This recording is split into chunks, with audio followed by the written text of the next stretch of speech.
సువార్త 12వ అధ్యాయము 24-25 వచనాలు చదువుకున్నామండి.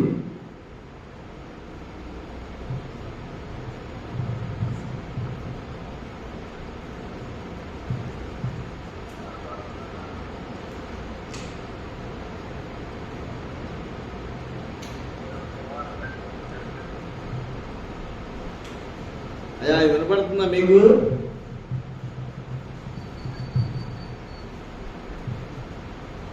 వినపడుతుందా?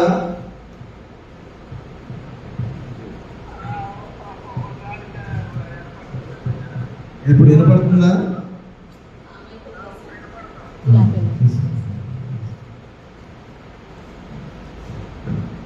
యోహాను సువార్త యోహాను సువార్త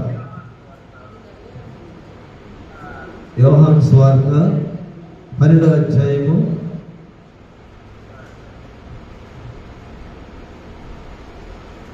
24-25 వచనాలు చదువుకున్నాం.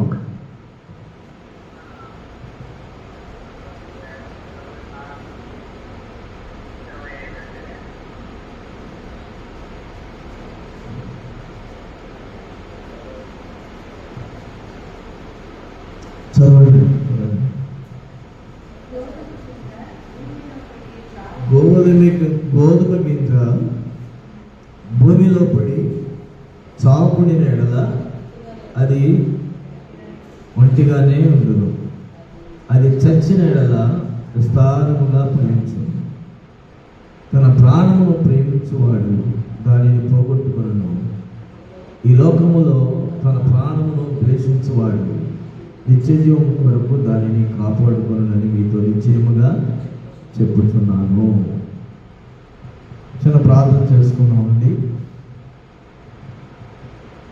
మహాపరిశుద్ధుడా, ప్రేమ గల మా తండ్రి, నీ పరిశుద్ధమైన నామానికి స్తుతి స్తోత్రాలు చెల్లించుకుంటున్నాను. దేవా, నీ కృపను బట్టి, నీ ప్రేమను బట్టి మీరు ప్రేమించి మరొక ఈ బుధవారము నీ సన్నిధిలో గడుపుకునే భాగ్యము మాకు ఇచ్చినందుకు స్తుతిస్తున్నాను. నీ ఆత్మ నాకు మాకు తోడుగా ఉంచి మాతో మాట్లాడండి. నీ మాటల్లో ఉన్న జీవాన్ని మేము గ్రహించడానికి సహాయం చేయమని ప్రార్థిస్తున్నాను. మా బలహీనతలను ప్రభావం మేము గుర్తిరగడానికి, మా బలహీనతల నుంచి మేము విడిపించబడడానికి కూడా మాకు సహాయం చేయమని ప్రార్థిస్తున్నాను.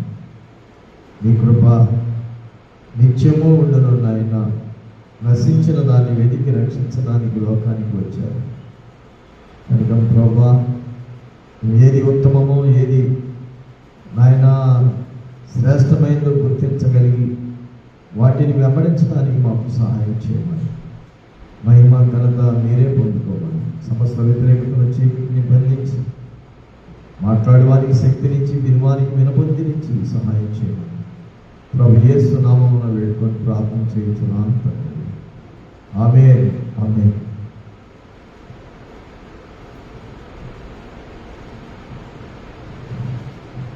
దేవుడు అదృశ్యుడు, కంటికి కనపడని దేవుడై ఉన్నాడు. మానవుడు దృశ్యమైనటువంటి వాడు. అదృశ్యమైనది కలదని నిరూపించటమే విశ్వాసం. దేవునికి మానవునికి మధ్య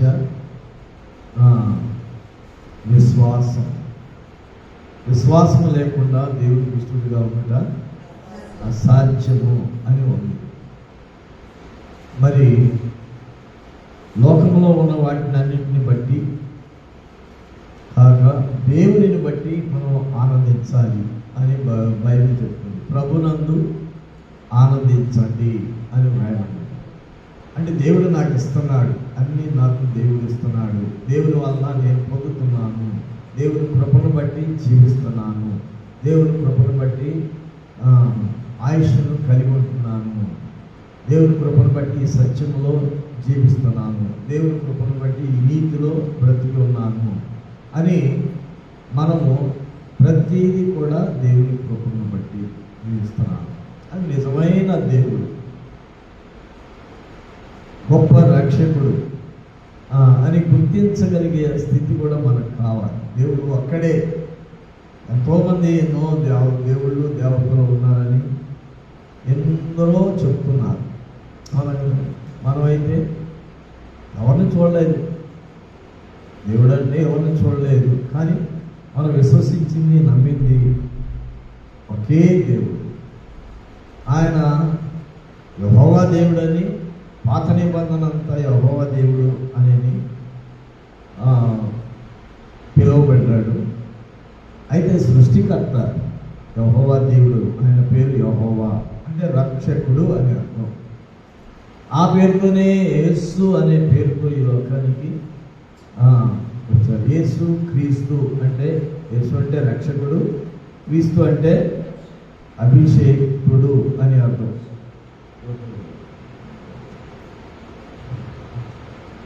అభిషేకుడు అని అర్థం. కనుక రక్షణ కొరకు అభిషేకించబడిన యేసుక్రీస్తు ప్రభు. కనుక యేసుక్రీస్తు ప్రభు అని పిలువబడ్డారు. యేసుక్రీస్తు ప్రభు ద్వారా రక్షణ, ఆయన శరీరధారిగా రావడం అంటే మనకు తెలుసు. మానవునికి రక్షణ రావాలి అని అంటే, పాప విమోచన జరగాలి అని అంటే, మరణము అనేదంటే పరిశుద్ధమైన రక్తము ద్వారా పాప విమోచన జరుగుతుంది. పరిశుద్ధమైన రక్తము అనేది ఎక్కడి నుంచి వస్తుంది? మానవులందరూ కూడా పాపం చేసినటువంటి వారు. ఏ మానవుడు కూడా పరిశుద్ధుడు కాడు. అందరూ పాపం చేసి దేవుని యొక్క మహిమను పొందలేకపోతున్నారు అని రాయడం. కనుక యేసుక్రీస్తు ప్రభు యొక్క రక్తము పరిశుద్ధమైన రక్తము. ఎందుకంటే ఆయన నరుడుగా పుట్టాలి. దేవుడు ఆత్మ కనుక ఆత్మకి రూపం ఏంటి? దేవుడు ఆత్మ, రక్తమాంసాలు కాదు. కానీ దేవుడు ఈ లోకానికి రావాలి అంటే, మనుషునిగా రావాలంటే తల్లి గర్భంలో నుంచి రావాలి. తల్లి గర్భంలో నుంచి రావాలంటే దేవుడు నిర్మాణం చేసిన ఆదాము అవ్వల ద్వారా జనరేషన్ పెరిగింది. భూమంతా నింపమని ఆ దినాల్లోనే ఆశీర్వదించాడు. కనుక ఆ రక్తంలో నుంచి వచ్చింది పాప రక్తం. ఎందుకంటే అజ్ఞాతి క్రమమును బట్టి ప్రవేశించినటువంటి పాపము అందరికీ ప్రాప్తి అయ్యను అని వ్రాయబడింది. ఆ దినాల్లోనే కయ్యూను హేబెలులో ఏమొచ్చింది? కయ్యూనులో ఏమొచ్చిందంటే పాపం అనేది ప్రవేశించి హేబెలుని చంపేశాడు, హంతకుడు అయిపోయాడు. మరి దేవుడు కయ్యూనుని చంపొచ్చు కదా. మొదటే ఆదాము అవ్వలు తినవద్దన్న పండు తిన్నప్పుడు ఆజ్ఞాతి క్రమమును బట్టి ప్రవేశించిన పాపము వారిలోనికి ప్రవేశించింది కూడా. అప్పుడే వాళ్ళని లేకుండా చేసి మరొక జనరేషన్ని తీసుకురావచ్చు కదా.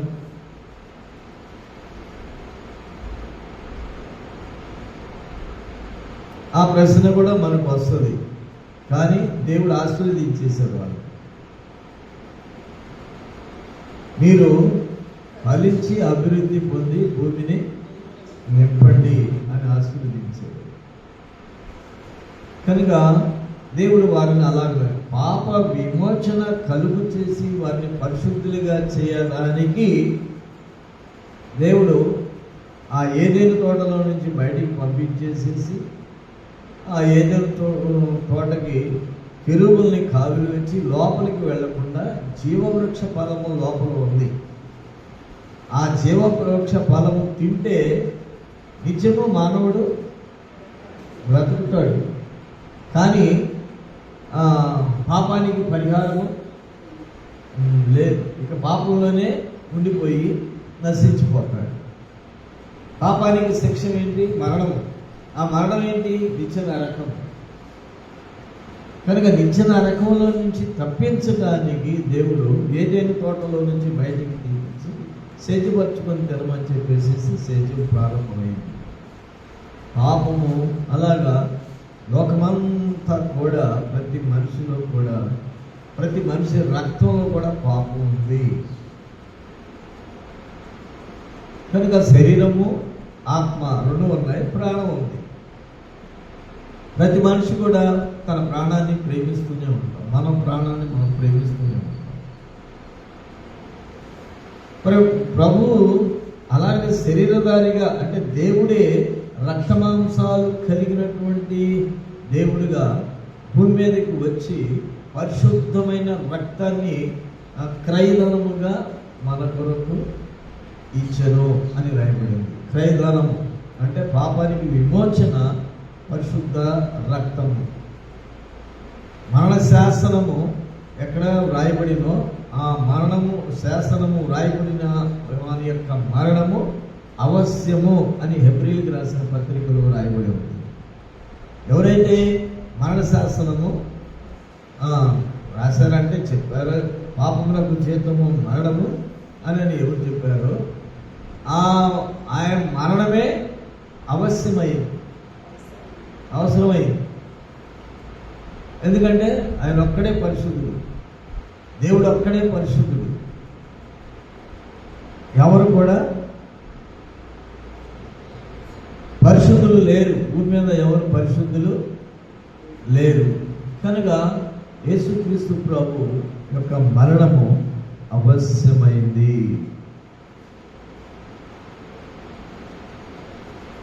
కనుక ఆయన ఈ లోకానికి వచ్చి ఏం చేశారంటే తన ప్రాణాన్ని మనందరి నిమిత్తం, ప్రజలందరి నిమిత్తం ఆయన ప్రాణాన్ని త్యాగం చేసి మనకి రక్షణ భాగ్యాన్ని ఇచ్చారు. ఎవరైతే ఆయన యందు విశ్వాసం ఉంచగలుగుతారో, ఆయన యందు విశ్వాసం ఉంచగలిగినటువంటి వారు రక్షించబడతారు అని ఉంది. యోహాను సువార్తలోనే చూడండి, ఇక్కడే ఉంది 11వ అధ్యాయము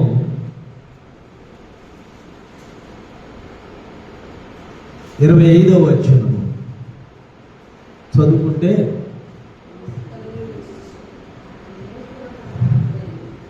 అందుకు యేసు, పునరుత్థానమును జీవమును నేనే, నాయందు విశ్వాసం ఉంచువాడు చనిపోయినను బ్రతుకును, బ్రతికి నాయందు విశ్వాసం ఉంచువాడు ఎన్నటికి చనిపోడు అని ఇక్కడ రాయబడి ఉంది.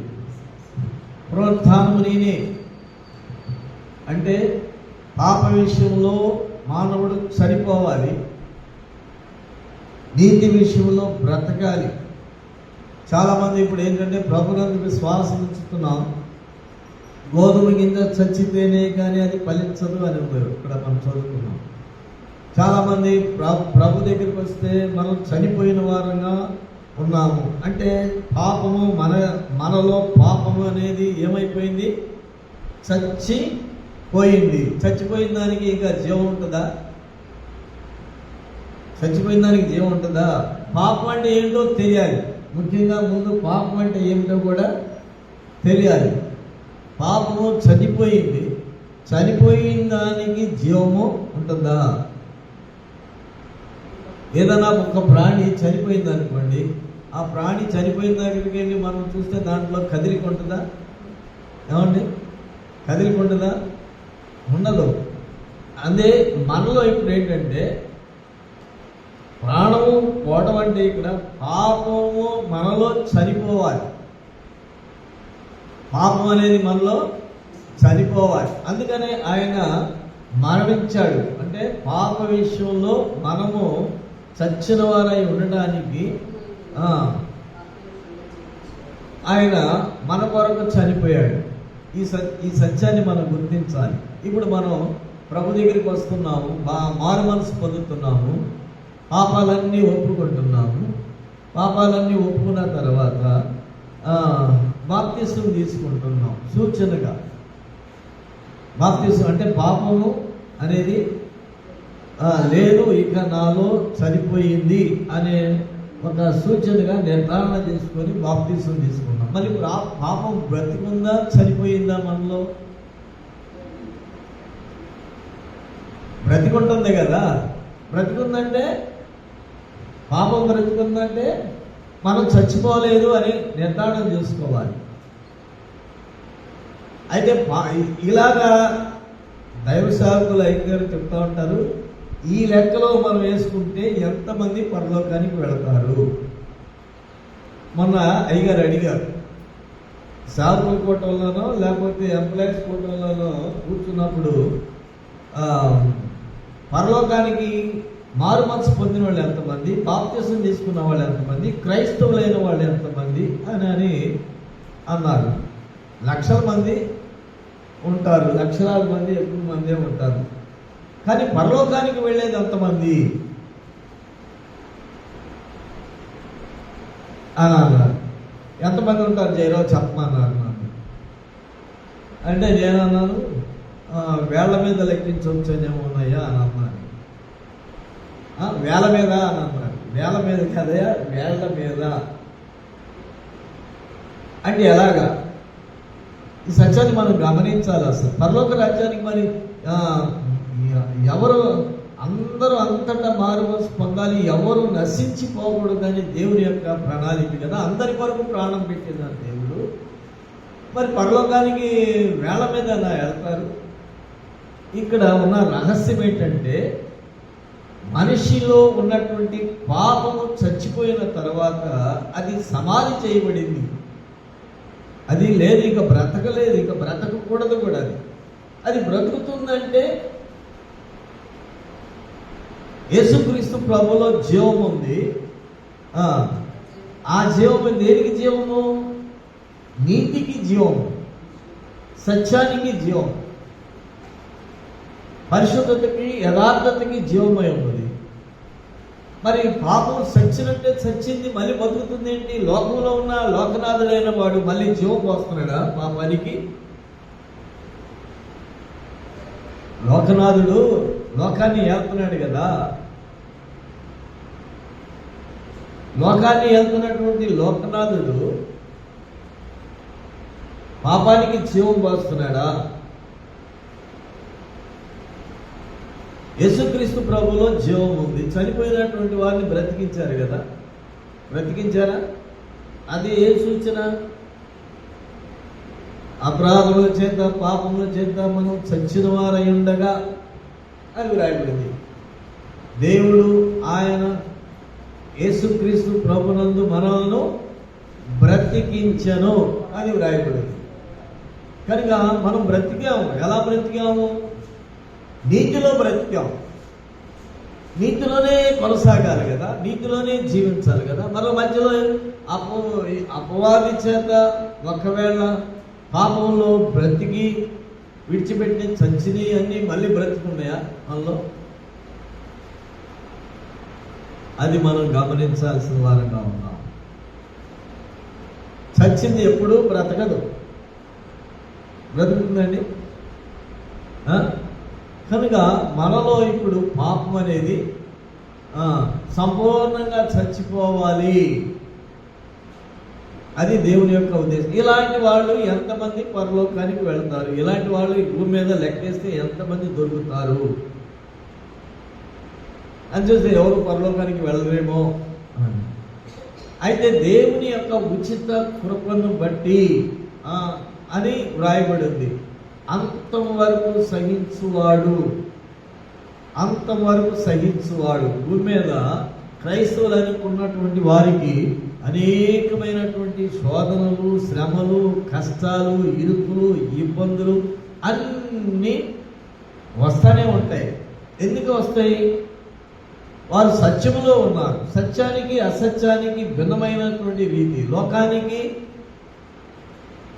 పరలోక సంబంధమైన దానికి విరోధంగా ఉంది. లోకము పరలోక సంబంధమైన దానికి విరోధంగా ఉంది. అంటే దేవునికి అపవాదికి మధ్యలో విరోధము అనేది ఉంది. ఈ విరోధ సంబంధమైనది అంటే లోకంలో ఉన్నటువంటి ప్రతి మనిషి కూడా పాపానికి దాసుడైపోయి ఉన్నాడు. అందుకని ఏమన్నాడంటే యేసుక్రీస్తు ప్రభు 40 దినాలు ఉపవాసం ఉంది, రాత్రి పగలు కూడా ఆహారం తెలుసుకోగా ఉపవాసం ఉండి అపవాది చేత శోధించబడటానికి అరణ్యమునకు కొనుకోబడిన రాను. అక్కడ శోధించబడ్డాడు. ఆ ముమ్మారు శోధించబడినప్పుడు అపవాదిని గద్దించినప్పుడు వెళ్ళిపోయాడు. ఇప్పుడు మనము ఉపవాసం ఉండి ప్రార్థన చేయాలి. పాపం చచ్చిపోవాలంటే ఏం చేయాలండి? ఉపవాసం 40 దినాల ఉంటామా? మనం ఉండలేము. 3 దినాలు ఒక సూచక్రియ చూపించమని అడిగారు శాస్త్రులు, పరిసయ్యులు అనేటువంటి వారు. ఒక సూచక్రియ చూపించండి అని అడిగితే, అవునండి యోనాను గురించినటువంటి సూచక్రియ కానీ మరొక సూచక్రియ చూపించబడదు. ఎందుకంటే మనిషి కుమారుడు చంపబడి 3 దినాలు సమాధిలో ఉండి తిరిగి పునరుద్ధరణై తిరిగి లేస్తాడు. అదే సూచక్రియ. ఆ సూచక్రియే మానవుని పట్ల జరగాలి. అదే పునరుద్ధానము నేనే, జీవమును నేనే అని రాయబడింది. నా యందు విశ్వాసం ఉంచిన వాడు చనిపోయినను బ్రతుకును, బ్రతికి నా యందు విశ్వాసం ఉంచువాడు మరి అన్నడు చనిపోడు. ఇక్కడ ఈ మాట మనం బాగా అర్థం చేసుకోవాలి. నా యందు విశ్వాసం ఉంచువాడు చనిపోయినను, నా యందు విశ్వాసం ఉంచువాడు చనిపోయినను బ్రతుకును. అంటే చనిపోయిన వాడు ప్రభునందు విశ్వాసం ఉంచితే బ్రతుకుతాడంట. అదేంటి? ఎలాగా? చనిపోయిన వాడు ప్రభునందు నా యందు విశ్వాసం ఉంచువాడు చనిపోయినను బ్రతుకును. అంటే చనిపోయిన వాడే కదా. అంటే అపరాధముల చేత పాపముల చేత చచ్చినటువంటి మనము ప్రభునందు విశ్వాసం ఉంచగలిగినప్పుడు,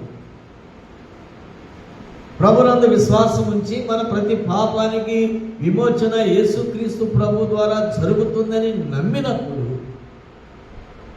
అక్కడ బ్రతుకుతాం. చచ్చిన వాళ్ళు ఏమవుతున్నారు? ఇక్కడ బ్రతుకుతున్నారు. బ్రతికి నా యందు విశ్వాసం ఉంచేవాడు మరి అన్నాడు చనిపోవడం అని ఇక్కడ రాయబడింది. మరి మరలా ఎందుకు ప్రభునందు ఉండి విశ్వాసం ఉంచి రక్షించబడి బాప్తిసం తీసుకొని దేవుని వారు అనుకుంటూ మళ్ళీ లోకంలో ఉన్నటువంటి వాటిని కలిగి ఉంటున్నారు? అవి కనబడుతున్నాయి, అవి కనబడకూడదా? బ్రతికి నా యందు విశ్వాసం ఉంచువాడు మరి అన్నాడు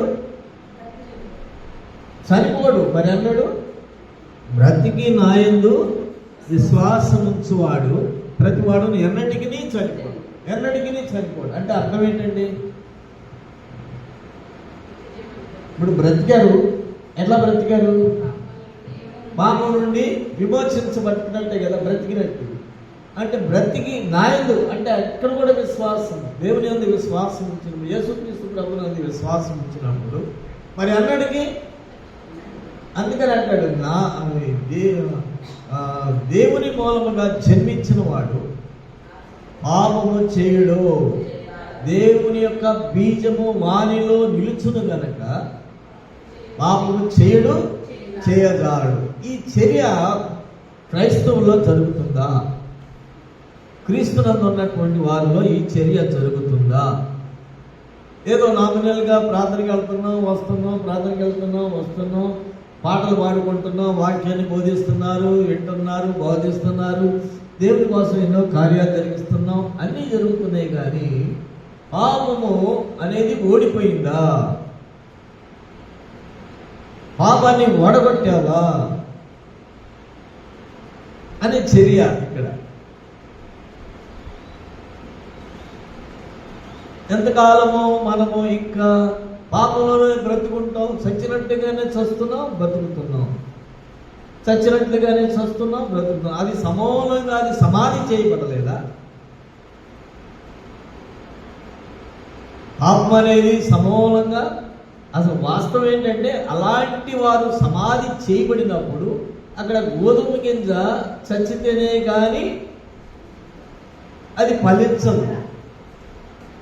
కనుక ఇప్పుడు ఫలాలు రావాలంటే, మనలో నుంచి ఫలాలు రావాలంటే ఏ ఫలాలు రావాలి? ఆత్మ ఫలాలు రావాలి. ఆత్మ ఫలాలు అంటే మనకి గలతీ పత్రిక 5:22లో రాయబడి ఉంది. ఆ ప్రేమ ఏ ప్రేమ? లోక సంబంధమైన ప్రేమ. లోక సంబంధంగా మనం విశ్వాసమా? లోక సంబంధంగా దయ చూపించడమా? అది కాదు కదా. ఆత్మ సంబంధమైనటువంటివి అంటే దేవుని దగ్గర నుంచి వచ్చే ప్రేమ. దేవుని ప్రేమ మనలో ఉండాలి. ఆ ప్రేమ బ్రతికి ఉండాలి. అది ఫలించే వ్యక్తిగా ఇక్కడ విశ్వాసము ఉంచుతున్నాం. విశ్వాసం ద్వారా పాపాన్ని చంపుకుంటున్నాము. విశ్వాసం ద్వారానే మరలా మనం బ్రతికి ఉండాలి. ఒక కోణంలో విశ్వాసం ద్వారా పాపాన్ని చంపుకుంటున్నాం, కానీ ఒక కోణంలోకి వచ్చాకే బ్రతికి ఉండడానికి విశ్వాసాన్ని ఉపయోగించట్లేదు. బ్రతికి నా యందు విశ్వాసం ఉంచువాడు మరి అన్నాడు సరిపోడు. మరి ఎందుకని ఉంటున్నాం అలాగా? మనం చాలామంది విడిచిపెట్టింది మరలా ముఖ తన వాక్యకి మరలినట్లుగా అన్నట్లుగా వాక్యం చెప్పినట్లుగా విడిచిన దాన్ని మరలా ఎందుకు వస్తుంది? అయితే సంపూర్ణమైనటువంటి విడుదల జరగలేదేమో అలాంటి వారు పరలోక రాజ్యానికి. అయితే ఇప్పుడు దేవుడు తన కృపను బట్టి యేసుక్రీస్తు ప్రభు యొక్క కృపను బట్టే మనం రక్షించబడతాము అని రాయబడింది. ఇప్పుడు ధర్మశాస్త్ర క్రియలను బట్టి చూస్తే ఎవరు పరలోక రాజ్యానికి? చెప్పండి. ధర్మశాస్త్ర బట్టి చూస్తే ఎవరు పరలోక రాజ్యానికి చేరడం కష్టము. ధర్మశాస్త్రము విలువైందే. ధర్మశాస్త్రము ఎవరికి ఇవ్వబడింది? తిమోతికి రాసిన పత్రిక చూద్దాం సరే.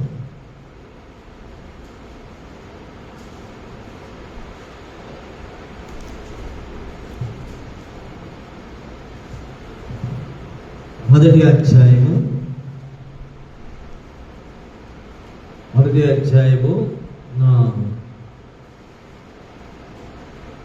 11వ వచనం నుండి చూద్దాం. 8వ వచనం నుండి చూద్దామండి.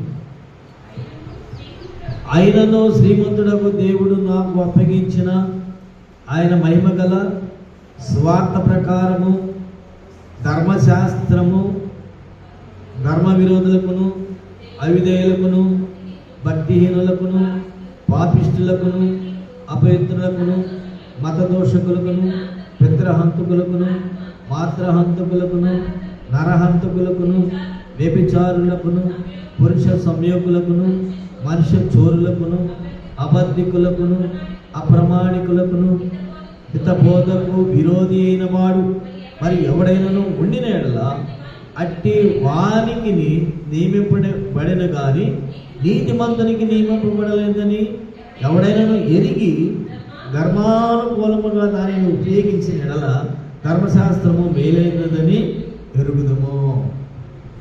ఇప్పుడు ధర్మశాస్త్రము ఎవరు నెరవేర్చారండి? ఇది ఎవరికి ఇవ్వబడింది ధర్మశాస్త్రము? ఇప్పుడు రాయబడినటువంటి ఆ జాబితా అందరికీ ఇవ్వబడింది. ధర్మశాస్త్రము ఏంటంటే ధర్మశాస్త్రము ఇది ఎరిగి ధర్మానుకూలముగా దానిని ఉపయోగించిన ధర్మశాస్త్రము మేలైనదని మనం ఎరుగుతాము.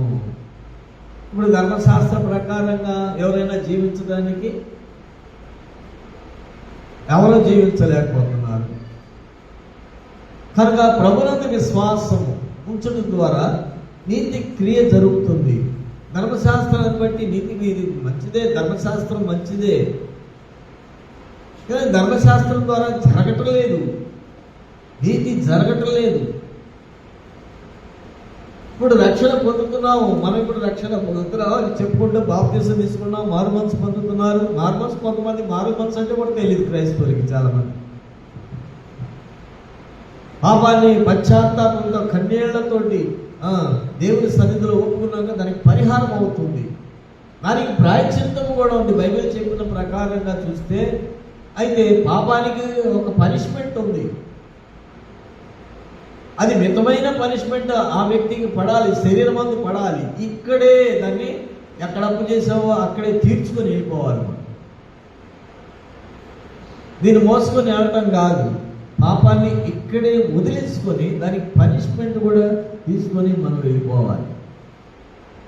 ఈ ధర్మశాస్త్రాన్ని ధర్మానుకూలముగా ఉపయోగించినట్లయితే అది ఉపయోగకరమే మనకి.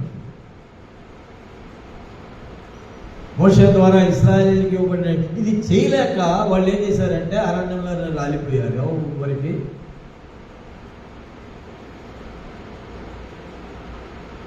కానాను చేరలేకపోయారు. అక్కడ దేవునికి కోపాన్ని పుట్టించారు. అయినను మోషే బ్రతిమలాడుకున్నాడు, అడ్డం పడ్డాడు. 32 వచ్చిన అనుకుంటా.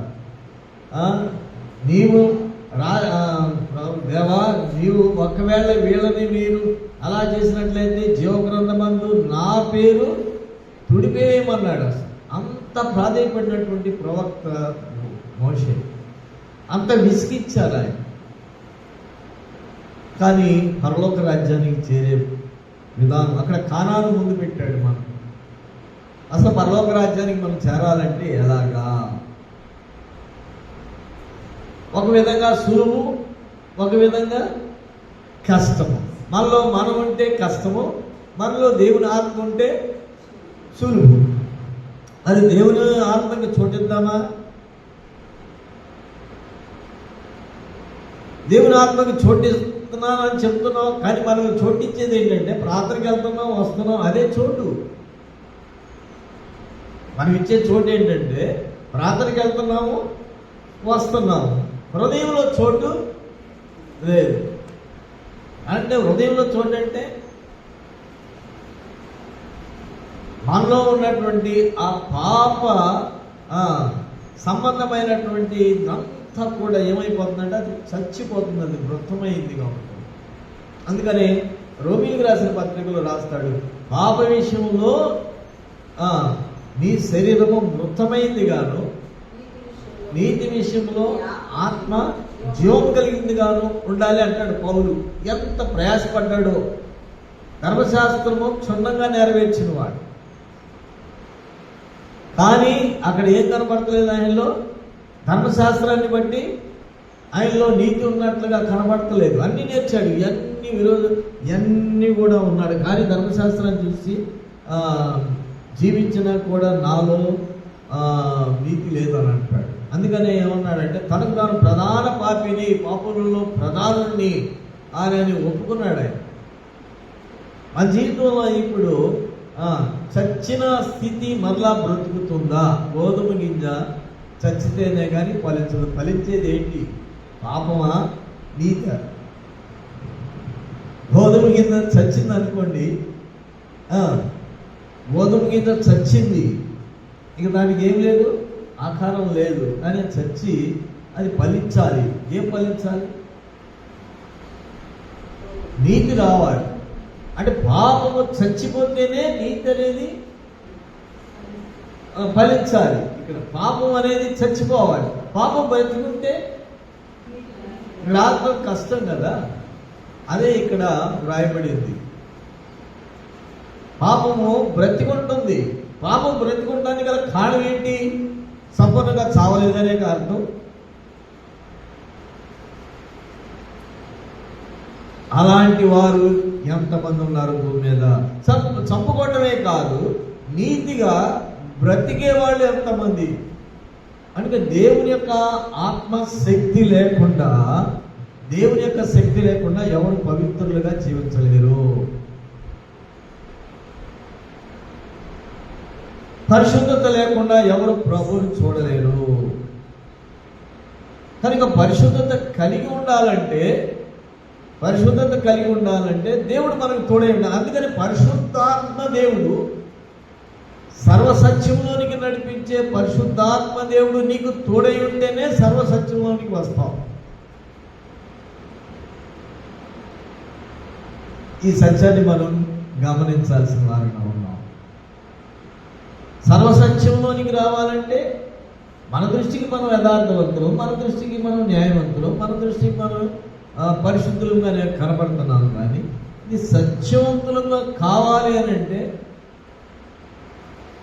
పరిశుద్ధాత్మ కావాలి. తండ్రి అయినటువంటి దేవుడు తన పని చేశాడు, కుమారుడైనటువంటి యేసుక్రీస్తు ప్రభు తన పని చేశాడు. ఇప్పుడు పరిశుద్ధాత్మ దేవుడు ఆయన జరిగించే చర్య ఏంటి?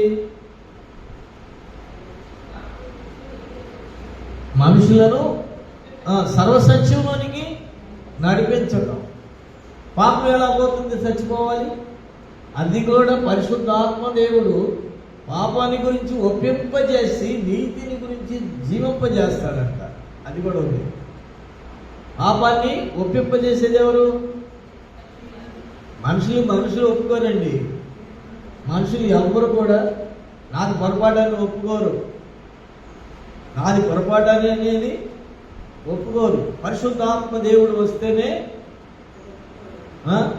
ఒప్పుకుంటారు. నేను రైల్వే నుంచి తీసుకొచ్చిన సామాన్లన్నీ కూడా తీసుకుని వెళ్ళిపోయి వాళ్ళ ముందు పెట్టారు.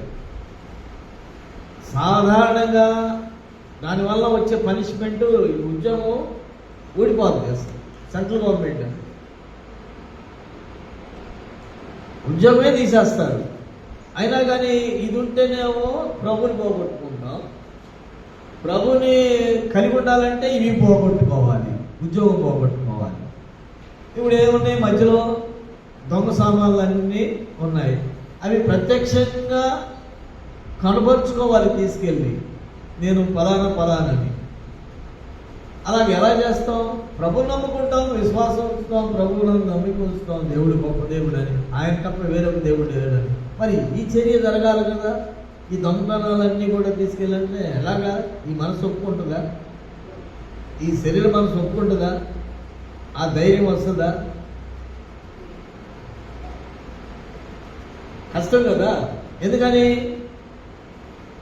తీసుకెళ్ళి జైలు వేస్తారేమో, లేకపోతే ఉద్యోగం నుంచి ఓడగొడతారేమో అని ఒక భయము అందువల్ల. అయితే ధైర్యం రావాలంటే దేవుని ఆత్మ తోడుంటేనే ధైర్యం. అందుకని నేను ధైర్యపరుస్తాను అని అంటాడు దేవుడు. ధైర్యపరిచేది దేవుడే. అందుకని పాపాన్ని ఒప్పింపజేసే ధైర్యం కూడా దేవుడిచ్చేదే, దాన్ని సరి చేసుకునేది దేవుడిచ్చేదే. మళ్ళీ అది ఎంటర్ కాకుండా సర్వసత్యంలోనికి నడిపించేదే పరిశుద్ధాత్మ దేవుడే. వాళ్ళ దగ్గరికి తీసుకెళ్ళిన తర్వాత ఏంటయ్యా ఇవన్నీ అంటే దొంగతనంగా చేసినటువంటి వస్తువులండి, ఇవన్నీ ఈ లోకల్ షెడ్లో నుంచి తీసుకెళ్తున్నటువంటి తీసుకెళ్ళిన సామాన్లు అండి అని. మరి ఎలా తెచ్చావు నువ్వు అని అంటే, నేను హార్మోన్స్ పొందాను, పాపాన్ని ఒప్పుకున్నాను, నేను పాపినని గుర్తించాను, ఈ దొంగ నేను గుర్తించాను కనుక ఈ దొంగ సామాన్ అంతా తీసుకొచ్చి నేను ఇచ్చేస్తున్నానండి అని వాళ్ళ ముందు పెట్టినప్పుడు వాళ్ళకి ఆశ్చర్యం కలిగింది. అప్పుడు అన్న మాట ఏంటంటే, వాళ్ళు అన్న మాట ఏంటంటే, నీలో యేసు ప్రభు ఉన్నాడు గనక, వాళ్ళకు తెలిసినటువంటి విధానంలో నీలో యేసు ప్రభు ఉన్నాడు గనక ఈ పాప ఇవన్నీ తీసుకొచ్చి పెట్టావయ్యా. ఇంతకంటే మా ఇళ్లలో ఎక్కువే ఉన్నాయి, కానీ మాలో యేసు ప్రభు లేడు కనుక మేము తీసుకురాలేమని అన్నారు. కనుక యేసు ప్రభు ఉంటే మళ్ళీ ఉన్న తలంపులు, చెడ్డ ఊహలు, చెడ్డ ఆలోచనలు అన్నీ కూడా ఏమవుతాయండి? అయ్యి పరిశుద్ధాత్మ దేవుడు మనలో ఉంటే అవన్నీ బయటకు వస్తాయి. పరిశుద్ధాత్మ లేనటువంటి వ్యక్తి ఇవన్నీ మాలో ఉన్నాయి కానీ మేము బయట పెట్టలేము. కానీ ఇవన్నీ మీలో యేసు ప్రభు దేవుని ఆత్మ నీలో ఉంది కనుక ఇవన్నీ బయట పెట్టాము. మరలా చేయకుండా ఉండాలి కదా. అది శాశ్వతమైనటువంటి నిబంధన. మరలా నేను దొంగతనం చేశాను అనుకోండి, ఇంకొక తన వాంతికి మరినంటే ఆ తర్వాత నేను ఉద్యోగం చేయలేదా? చేశాను కానీ నా దగ్గరకు వచ్చినటువంటి వాళ్ళు చాలామంది నాకు పనిముట్టు చేసి పెట్టమన్నారు, నేను చేయనన్నాను. ఒక హైర్ ఆఫీసర్ వచ్చి చేయనన్నాను.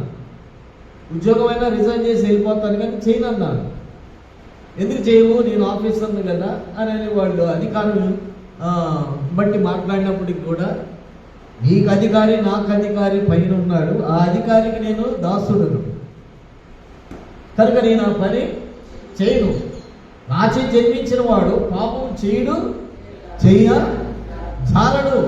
ఎందుకంటే దేవుని యొక్క బీజము వానిలో ఉన్నది. కనుక ఆ నిశ్చయత దాన్ని మనం కాపాడుకుంటున్నామా? ఇప్పుడు అది ఎంతవరకు అంటే పరలోక రాజ్యానికి చేర్చేదా, లేకపోతే ఇక్కడ నిన్ను పరిశుద్ధంగా కాపాడుకునేదా? ఆలోచిద్దాం అమ్మా. అవి ఇక్కడ నువ్వు పరిశుద్ధంగా జీవించడానికి కాపాడుకోవడానికే కానీ పరలోకానికి చేరే మెట్టి ఏమిటి? ఇంకా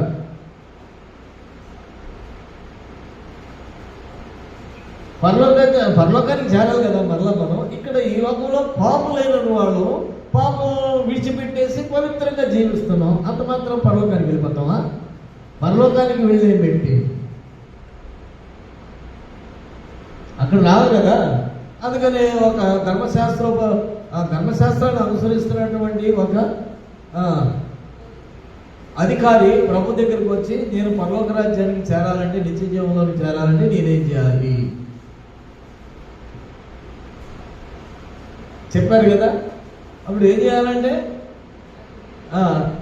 ఆజ్ఞలు పాటించమన్నారు. ముందు బాల్యం నుంచి పాటిస్తున్నాను,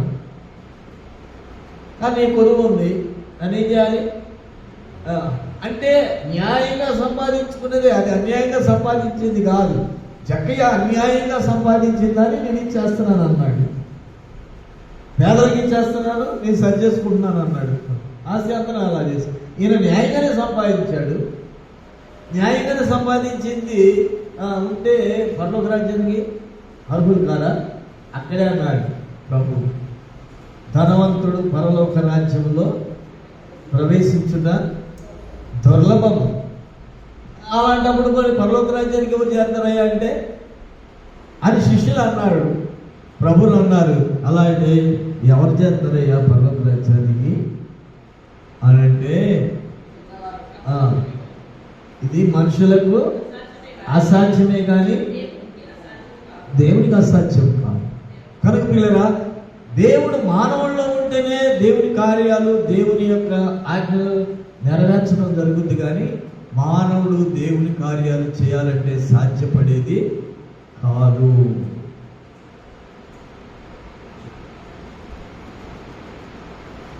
మానవుడు దేవునిని బట్టి మానవుడిని ప్రేమించటమే.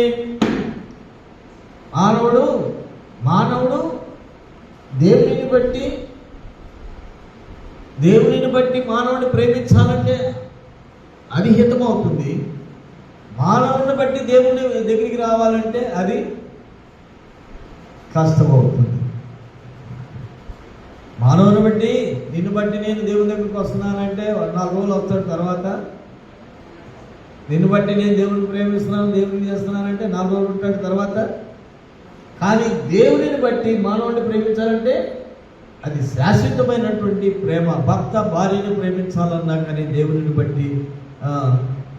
బట్టి ప్రేమిస్తేనే, లేకపోతే మానవుని బట్టి దేవుని దగ్గరికి రావాలంటే కష్టం. భార్య భర్తను ప్రేమించాలన్నా, భర్త భార్యని ప్రేమించాలన్నా కానీ దేవునికి భయపడి భార్యని ప్రేమించడం, ఆజ్ఞను బట్టి ప్రేమించడం అంటే అది శాశ్వతంగా నిలబడేది. కనుక పరిశుద్ధాత్మ మనల్ని సర్వసత్యంలోనికి నడిపిస్తుంది. విశ్వాసము ఎంతవరకు విశ్వాసము? పాపాన్ని ఒప్పుకున్నంతవరకు విశ్వాసమా?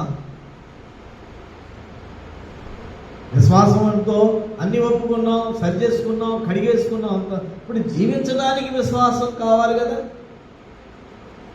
పాపాన్ని ఒప్పుకున్నాను, దొంగతనం తీసుకొచ్చిన, సామాన్ అంతా తీసుకొచ్చిన, నార్మల్ స్టేజ్కి వచ్చాను. కానీ నేను అక్కడ దేవుని రాజ్యం కొరకు సంపాదించింది ఎంత, త్యాగం చేసింది ఎంత, దేవుని రాజ్యం కొరకు త్యాగం చేసింది ఎంత. అందుకని ఇక్కడ అంటాడు యోహాను సువార్తలో ఆ మాట చదవమ్మా. యోహాను సువార్తలో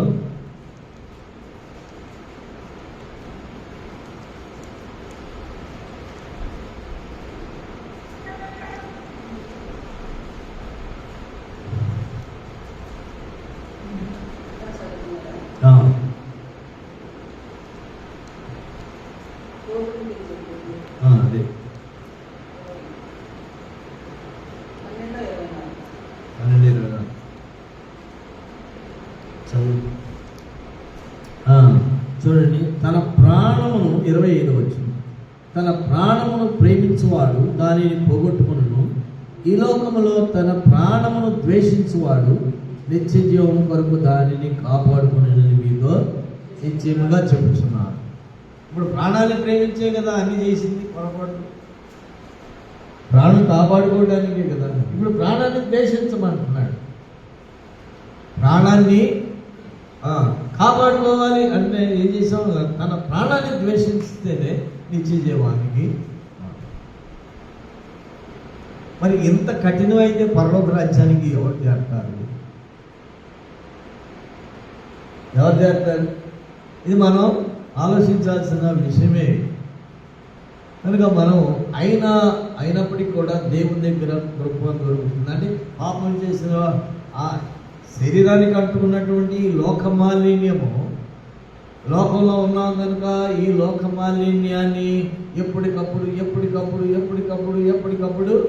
దాన్ని శుద్ధి చేసుకొని పవిత్రమైనటువంటి జీవితం జీవించి, ఒకవేళ దేవుని ఆత్మతో మనం సంబంధాన్ని కలిగి జీవిస్తున్నప్పుడు దేవుని ఇదిగో ఇక్కడ నుంచి ఇక్కడ ఈ పనిని చేయమన్నప్పుడు అక్కడ మనకి పరీక్ష.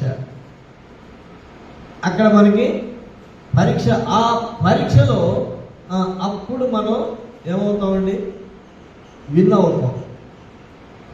ఆ పరీక్ష నీకు రావాలి కదా. ఆ పరీక్షలో నీవు జయించినప్పుడే నిత్య జీవానికి వారసు. ఇప్పుడు ఇక్కడ రాయబడిన మాట ఏంటంటే, తన ప్రాణమును ప్రేమించువాడు దానిని పోగొట్టుకును, ఈ లోకంలో తన ప్రాణమును ద్వేషించేవాడు నిత్య జీవం కొరకు దానిని కాపాడుకొని మీతో చెబుతున్నాను. ఇప్పుడు ప్రాణాన్ని ద్వేషించేది ఎవరు ఉంటారు చెప్పండి? ఉంటారా? మరి బైబిల్ చెప్తుంది ఆ ప్రాణాన్ని ద్వేషించమని చెప్తుంది కదా. ప్రాణాన్ని కాపాడుకోవడానికే ప్రభు దగ్గరికి వచ్చేవాళ్ళు ఎంతమంది అండి? ప్రాణాన్ని ద్వేషించమని బైబిల్ చెప్తుంది. అది మనకి చాలా వరకు కొన్ని తెలియదు, వాక్యం మనకి తెలియదు. అయితే ఈ మెట్టు ఎట్లా వస్తుంది? ప్రాణాన్ని ద్వేషించే మెట్టు ఎట్లా వస్తుంది? నీ ప్రాణం కాదు, మన పిల్లల్నే ప్రేమిస్తావు కదా. మీ అబ్బాయిని ప్రేమిస్తున్నావా లేదా? మా అబ్బాయిని నేను ప్రేమిస్తున్నాను, మా కొడుకుని నేను ప్రేమిస్తున్నాను, కూతుర్ని ప్రేమిస్తున్నాను, అని నేను ప్రేమిస్తాను. ఇది నాది అంటున్నాను. అని ప్రాణాన్ని ద్వేషించబట్టే ప్రాణానికి సంబంధించినటువంటి శరీరానికి సంబంధించిన లోకము దాన్ని ద్వేషించమని కదా. మరి దాన్ని మనం ప్రేమిస్తున్నామా, ద్వేషిస్తున్నామా? ప్రభు స్పష్టంగా ఈ మాట చెప్పారు. నిత్య జీవము కొరకు దానిని కాపాడుకునేది. ద్వేషిస్తేనే ప్రాణం కొరకు, ఎంత ప్రాణం శరీరం కొరకు, ఈ శరీరంలో ఉన్న ప్రాణం కొరకు, ఆత్మ కొరకు కాదు మనం చేసేది. శరీరం కొరకు భక్తి చేస్తున్నాం కనుక నిత్య జీవంలోనికి మనం లేకపోతున్నాం. దేవుడు ఆయన కృప ఎంత గొప్పది అంటే, ఇక్కడ మీరు జీరో అవ్వండి, భూమి మీద మీరు జీరో అయిపోండి. అసలు ఏమీ లేదు భూమి మీద. మీ కొరకు దాచబడి ఉన్నటువంటి ఇది పరలోకంలో ఉంది. ప్రభు చెప్పారు కూడా, ఇక్కడ నీవు వదిలేసుకో, పరలోకంలో అన్ని నీకు. ఆ ధనవంతుడికి చెప్పిన మాట అదే కదా, మీరు అమ్మి సమస్తమును లోకంలో పంచిపెట్టేసే, పేదవాళ్ళకి వాళ్ళకి పంచిపెట్టేసే, పరలోకంలో మీ ధనము అధికమవుతుంది అని అన్నారు. ఆ మాట మనం జనాన్ని ముందు పెట్టామంటే, విశ్వాసం ముందు ఎవరైనా చేయగలుగుతారా? ఎంత సాక్రిఫికేషన్ ఉండాలి, ఎంత సమర్పణ ఉండాలి. ఎంత సమర్పణ కలిగిన వ్యక్తి అయితే ఆ వ్యక్తి ఆ పని చేయగలుగుతాడు. ఇలా కూడా చేయలేకపోతున్నాం. మరి ఇంకెలాగా పరలోక రాజ్యంలో ఎవరు ప్రవేశించగలుగుతారు అంటే, శిష్యులు అడిగారు, ఇది మనుషులకైతే అసాధ్యమే కానీ అందుకని భూమి మీద మీరు ధనం కూర్చుకొన వద్దు. ఎందుకంటే అది మళ్ళీ పోగొట్టుకోవాలంటే మీరు తీసేసుకోవాలంటే తీసేసుకోలేరు. అది దాన్ని కూర్చుకోవద్దు. చాలా జాగ్రత్తగా ఉన్న, ప్రభా నేను అది చేశాను కదా, ఇన్ని చేశాను కదా, ఇన్ని దేవాలయాలు కట్టాను కదా, ఇంత నీ కొరకు నేను చేశాను కదా, మహాద్భుత కార్యాలు చేశాను కదా, మరి అవన్నీ చేశాను కదా ప్రభా అంటే నువ్వెవరో నాకు తెలియదయ్యా. తెలిసేది ఎవరండి? దేవునికి తెలిసేది. దేవుని నోటీసులో ఉండేది ఎవరు? దేవుని నోటీసులో ఉండేది ఎవరండి? ఆయన చిత్తము నెరవేర్చిన వారే, ఆయన ఆజ్ఞలను నెరవేర్చిన వారే. ఆయన చిత్తము ఇది చేయమన్నప్పుడు అది చేయాలి. దేవుడు మనతో మాట్లాడాలి. పరిశుద్ధాత్మ దేవుడు నిన్ను ప్రేరేపించాలి. ఆ ప్రేరణ పరిశుద్ధాత్మ దేవుడు నీ హృదయంలో నివాసం చేయాలి. అందుకని నేను హృదయంలో నివాసం చేస్తానంటున్నాడు దేవుడు. నివాసం చేసేటప్పుడు ఇక ఏది నేను చేయలేను, నేను చేయను అని అంటావా? కాదు కదండి. ఏదంటే అది ఆ ప్రాధాన్యత ఏంటంటే భూమి మీద దేవుని మహిమ కొరకు, భూమి మీద కన్నైనటువంటి దేవుని యొక్క మహిమ కొరకు ఆ క్రియలు మనము చేయడానికి సిద్ధపడతాం. కనుక గోధుమ గింజ చచ్చిపోవాలి. చచ్చిపోతేనే అది ఫలిస్తుంది. తన ప్రాణమును పోగొట్టుకున్నవాడు దాన్ని, తన ప్రాణమును కాపాడుకున్నవాడు దాన్ని పోగొట్టుకును. దాని ప్రాణమును దాని నిమిత్తము తన ప్రాణమును పోగొట్టుకున్నవాడు దానిని కాపాడుకును. ఈ రీతిగా అమ్మో ఇంత కఠినంగా ఉంది బట్టి మాకు నేను చేయలేము నాయన అని అంటామా? అది నాలో యేసు ప్రభు దగ్గర ఎంతమంది ఉన్నారండి? ప్రాణాన్ని పోగొట్టుకునే పరిస్థితి ఏర్పడింది పేతురికి. అవునండి, యేసు ప్రభుని పట్టుకొని సిలువైపోతున్నారు, పట్టుకున్నారు. నేను తప్పుకున్నాడు ఎక్కడో ఆ చలి మంటల సమయం అంటే చీకటిగా ఉంటుంటుంది. అక్కడికి వెళ్ళి సరి కాసుకుంటున్నాడు ఆయన కూడా. ప్రభు ముందుగానే చెప్పారు, నా ప్రాణాన్ని అయినా ఇస్తాను ప్రభు నీకు అని అన్నారు. మాటలే అన్నారు, ఇవన్నీ ఉన్నాయి కదా వాక్యం. నా ప్రాణాన్ని అయినా నీకు వరకు ఇస్తాను. ప్రాణాన్ని ఇస్తావా? ముమ్మారు అబద్ధం ఆడతావయ్యా.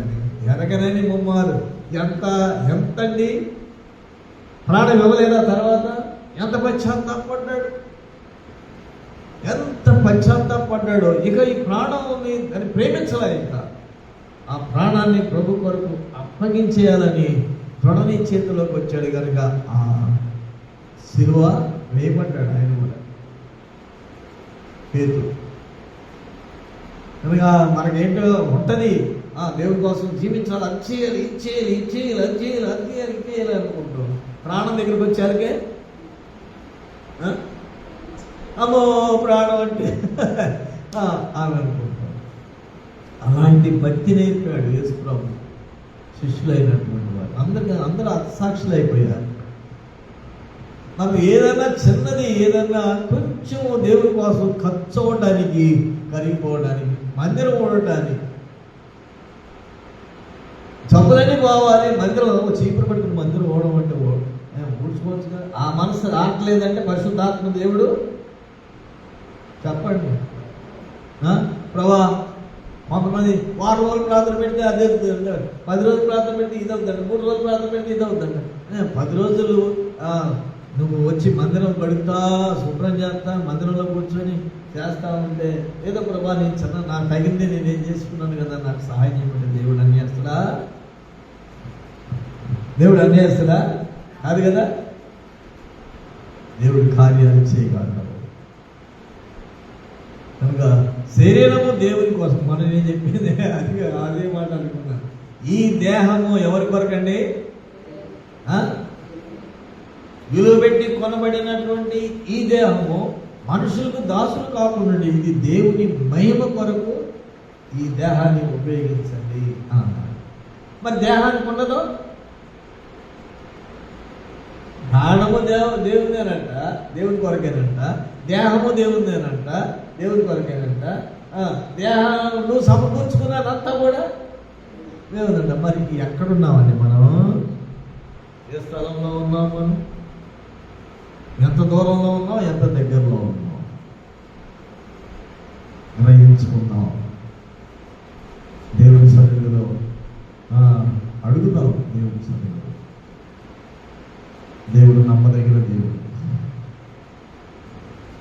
అయితే ఇది మనకి సాధ్యం కాదు. పరిశుద్ధాత్మ దేవుడు మనలోనికి ప్రవేశిస్తే సాధ్యం. ఏదో ఒకటి చిన్నది చేసి నేను చేశాను దేవుని కోసం అది కాదు. సంపూర్ణత దేవుడు నిన్నే కోరుకుంటున్నాడు. ఈ సమయంలో మనం ఏం చేస్తున్నాం? సమస్తమును ఆయన చేయగలిగినటువంటి కనుక గోధుమ గింజలు చచ్చితేనే కానీ అది ఫలించదు. పునరుత్థానం జీవము నేనే అని ప్రభు చెప్పారు. నా యందు విశ్వాసం ఉంచువాడు చనిపోయినాడు బ్రతుకును, బ్రతికి నా యందు విశ్వాసం ఉంచేవాడు అని అన్నాడు. నాకు భలే ఇష్టం అండి ఈ వాక్యం. ఈ మాట నాకు ఎంత ఇష్టంగా ఉంటుందంటే, చనిపోయి బ్రతికి నా యందు విశ్వాసం ఉంచువాడు. చనిపోయి బ్రతకడం అంటే పాప విషయంలో చనిపోయి నీతి విషయంలో బ్రతికి నా యందు విశ్వాసం ఉంచువాడు, దేవుని యందు విశ్వాసం ఉంచువాడు. మరి అన్నాడు చనిపోడు, ఎప్పటికీ చచ్చిపోడు. ఇక ఎప్పటికీ పాపం పాతదాన్ని అసలు అసహ్యము. అందుకనే దేవునితో సహవాసము, దేవునితో సహవాసం ఎప్పుడైతే మనం చేస్తూ ఉంటామో చచ్చిపోము. పాప విషయంలో చచ్చి అది అంటనీయం, అది అంటుకోదు అసలు. అలాంటి అనుభవానికి మనం ఎప్పుడైతే రాగలుగుతామో నిత్య జీవానికి వారసులము అవుతాం. ప్రార్థన చేసుకున్నామండి. ప్రార్థన చేసుకున్నాం. మీలో ఎవరైనా ప్రేరేపించబడ్డ వాళ్ళు ఒకళ్ళిద్దరు చిన్న ప్రార్థన చేయండి.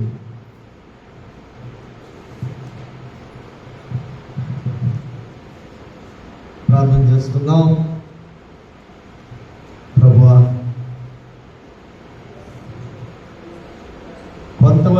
కొంతవరకైనా అర్థము దేవుడు మనకు అనుగ్రహింపచేసినటువంటి ఈ కొద్ది మాటలు ప్రభా నన్ను కరుణించు నాయన.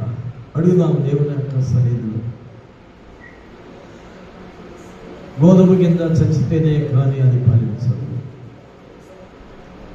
మనలో పాపము చచ్చిపోయిందా?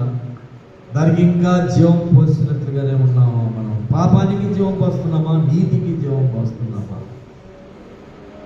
అది చచ్చినట్టే చచ్చింది, మళ్ళీ బ్రతికి పనిచేస్తుంది. ప్రార్థన చేసుకున్నామండి.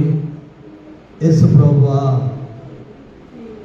నిత్య జీవానికి నేను వారసుడు అవ్వాలంటే ఏం చేయాలి? అడుగుదాం దేవుని సన్నిధిలో. ప్రేరేపించబడ్డ వారు ఎవరైనా ఒకళ్ళిద్దరు చిన్న ప్రార్థన చేయండి.